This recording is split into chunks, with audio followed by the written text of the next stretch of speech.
Alright, magandang araw po sa inyong lahat mga kababayan. Batang Maynila to, ay sobrang sipag naman na itong mga staff ni Robin Padilla. O habang si Robin Padilla nandun sa sa plenary, nagkipagdebate, sa isang Senate session.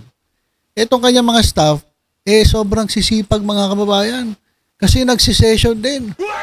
At ang matindi na ito, kahit sa CR, nagsisession. abay, sobrang sipag naman na ito. Tuloy mo sa CR, nagsisession. Ito mga kababayan, grabe na talaga itong nangyayari sa Senado. Pagkatapos ni Chis Escudero, na inabot ng kabi-kabilang batikos dahil sa mga kontrobersiya, unang-una, dun sa kanyang pagpigil dyan po sa impeachment complaint kay Sara Duterte, at dun kanyang insertion dyan po sa budget, yung 142 billion insertion, at pagkatapos ito namang 30 million na i-donate sa kanya ng kanyang kaibigan na contractor, government contractor mga kababayan na base po sa Sorsogon, matagal niya ng kaibigan at matagal na pala nilang ginagawa, so ibig sabihin matagal na silang nagbabiolate. Ayan, kini-question na yun. At pwede niyang ikakulong ng 1 to 6 years at perpetual disqualification para humawak ng public office. Ayan po si Chis Escudero. At tapos eto naman sumunod yung kanyang kaibigan si Pastor Joel Villanueva. Ano ba yan? Walang iya tumanggap din pala ito ng 20 million galing sa isang government contractor. Ayan po, ilabag sa batas. At yan po ngayon ay imbestigahan ng COMELEC at baka marami pa mga kandidato ang tumanggap ng mga contributions o donations para sa kanilang kampanya. Okay lang naman po sana kung ito po ay galing sa pribadong tao o pribadong kumpanya na wala pong existing mga government projects sa dito sa ating bansa. Ang problema, government contractors So doon pa lang may conflict of interest na. Kahit sabihin nila na hindi nila alam kung saan nanggaling, kalokohan 'yon. Kagaguhan 'yon. At hindi pwedeng sabihin nila na hindi nila alam na may kontrata dito sa ating bansa. Kalokohan 'yon. So ito mga ito ay naharap po sa alanganin at pwede pong makasuhan, matanggal sa pwesto at makulong ng 1 hanggang 6 na taon. So, yun po yung ibang issue. Tapos, ito, nadagdag pa. Walang nga. Meron pong isang staff ng isang senador na nagsisession po dun sa loob ng CR. Alam nyo na yun kung ano yung ibig sabihin nun. Nagchuchongki po dun sa loob ng CR. At yung nagsisession na yon ay pinangalanan ng isang staff ni Senator Ping Lacson. At ito daw ay si Nadia Montenegro. Ba't nandiyan sa Senado si Nadia Montenegro? Di ba artista to? Meron bang shooting dyan? Meron bang ginagawang teleserye dyan sa Senado? Bakit nandiyan si Nadia Montenegro? Mga kababayan, yan palang si Nadia Montenegro ay kinuwang staff sa office ni Senator Robin Hood Padilla.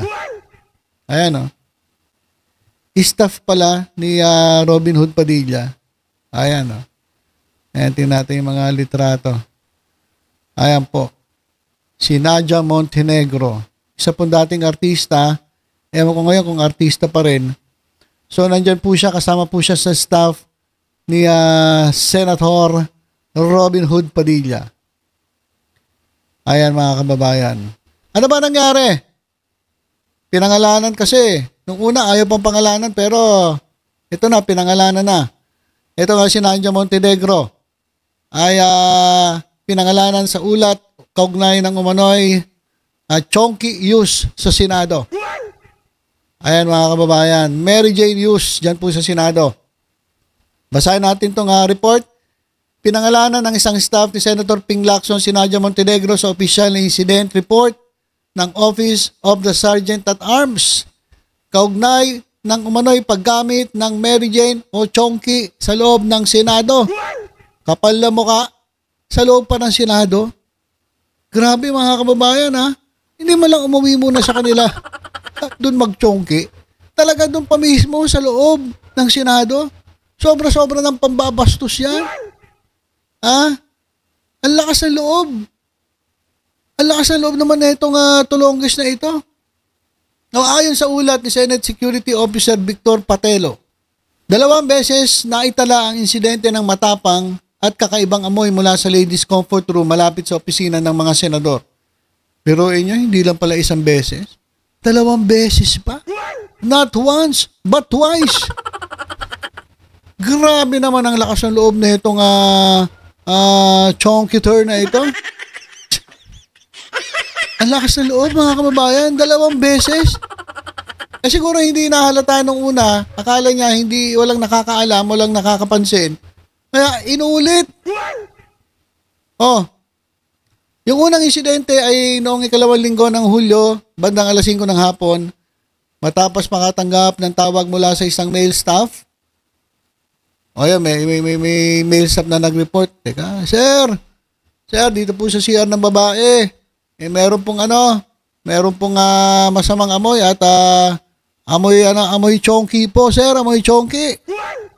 So, nangyari, isinagawa yung inspeksyon, nakakumpirma ang amoy. So, nakakumpirma na yun po ay chonky. Ngunit walang naabutang naninigarilyo. So, nakalampas yung insidenteng yon kasi wala naman nakakita. Pero dapat tinignan nyo na sa CCTV. Wala ba kayong CCTV dyan? May CCTV dyan sigurado yan. Hindi sa loob, syempre. Doon sa hallway, bago mag-CR, malamang may CCTV dyan. Pero lang, kung bopol sa itong Senado at walang security camera, merong security camera yan sigurado. So, makikita naman doon kung sino yung lumabas at syempre paglabas, muusok-usok pa yan Diba? Ayun yung una. Ito ng pangalawa, August 12. Ilang araw lang ang nakalipas, nagsumbong naman ang staff ni Lacson na nakalanghap siya ng amoy na tinukoy niyang chonky mula sa nasabing comfort room. So, doon pa rin. Favorite yung favorite yung CR doon, mga kababayan. Kung saan, eto matindi, tanging si Montenegro lamang umano ang naroon. Okay? So, nandun si Nadia Montenegro sa CR kung saan amoy na amoy ang chonky. Ang ginawa ni Montenegro, itinanggi naman niya ang paninigarilyo o paggamit ng chonky sa comfort room. Ngunit may inaming may vape sa kanyang bag na anya'y maaaring pinagmula ng amoy. Sus, ibang-iba naman ang amoy ng vape sa sa chonky, mga kababayan, di ba? Ano ba naman yan, Nadia Montenegro? Paano ba naman kami lolokohin mo? Ibang-iba ang amoy ng mga vape, yung mga juice ng vape, dyan po sa chonky.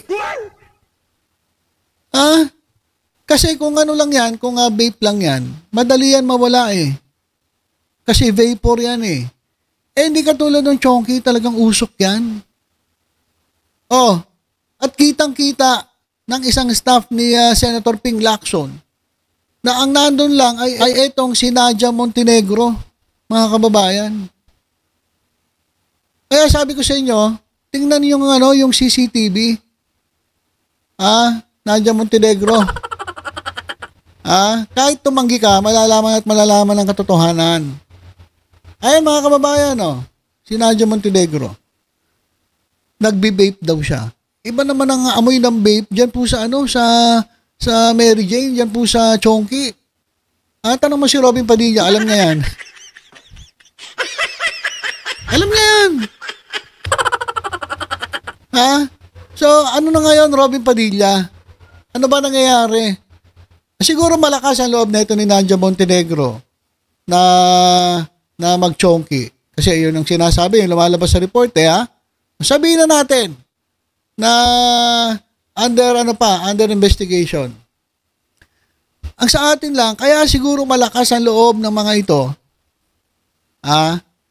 Kasi nga, etong si Robin Padilla ay isinusulong na malegalize etong chonky sa Pilipinas. Diba? Siguro iniisip niya, okay lang yan. Kasi si Senator gumagamit. Ay, hindi pala gumagamit. Kasi si Senator, ipinupush niya na malegalize itong chonky eh. O di, okay lang yan. Hindi magagalit yan. Baka matuwa pa nga sa akin yan eh. Kasi pinopromote ko yung ipinaglalaban niya dyan sa Senado. Diba? Baka ganun pa iniisip na ito ni Nadia Montenegro. O ngayon,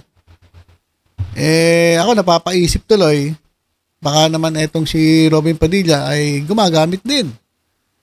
Na hindi imposible kasi nga, pinupush niya nga. Diba? Pinupush niya nga na maging legal eh. Hindi lang natin alam kung ginagawa niya sa Senado o baka naman sa ibang lugar. Hindi naman natin sinasabi na na talagang gumagamit siya. Pero the fact na ipinupush mo, ibig sabihin, nakatikim ka na o naramdaman mo na ang bisa netong chonky na ito na sinasabi niya, ito ay gamot sa ilang mga karamdaman. Kaya maganda ito sa katawan. Walang yan. So, kaya siguro malakas ang loob neto nga itinuro ng staff ni Ping Lacson na si Nadia Montenegro. Pero mga kababayan, in fairness naman sa kanila, under investigation daw itong nangyari at ang nag-iimbestiga ay ang office ni Robin Padilla.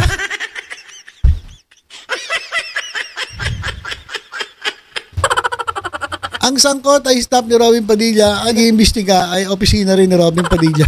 So, anong klase ito? Nagkakalokohan na ba tayo? Ang sangkot ay staff mo tapos kayo nag-iimbestiga? Dapat iba nag-iimbestiga? Anong kalokohan yan, Robin Padilla? Kayo nag-iimbestiga? Iniimbestigahan nyo yung staff nyo? O anong gagawin nyo? Siyempre, pagtatakpan nyo yan. What is happening in the Philippines? Ayan mga kababayan yung grabe Ilantarang pambabastos na yan sa Senado. Hindi lang daw isang beses nangyari yan na nangamoy chonky yung CR. 2 beses daw. Yung pangalawa yun, nakita si Nadia Montenegro. Nung una, hindi nakita. Ano pa ang mga iba pang pambabastos dyan sa Senado? Yung asawa mismo ni Robin Padilla, Mariel Rodriguez, anong ginawa? Pero mo, nag-gluta drip. Doon sa opisina ni Robin Padilla, nag-gluta drip mga kababayan. Ginawa ba namang clinic? Opisina ng Senado. Ito lang paalala ko sa inyo mga senador sa mga kupal na mga senador dyan.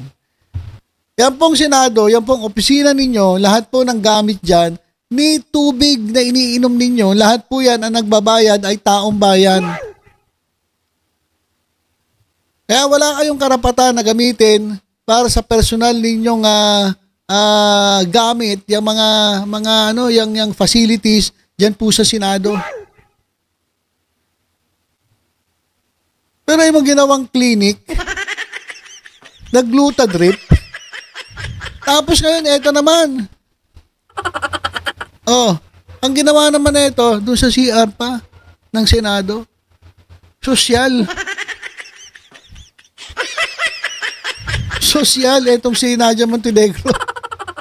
Ang dami-dami mong pwedeng pagdausan ng iyong kaadikan o dyan sa sa chonky, dyan pa talaga sa Senado.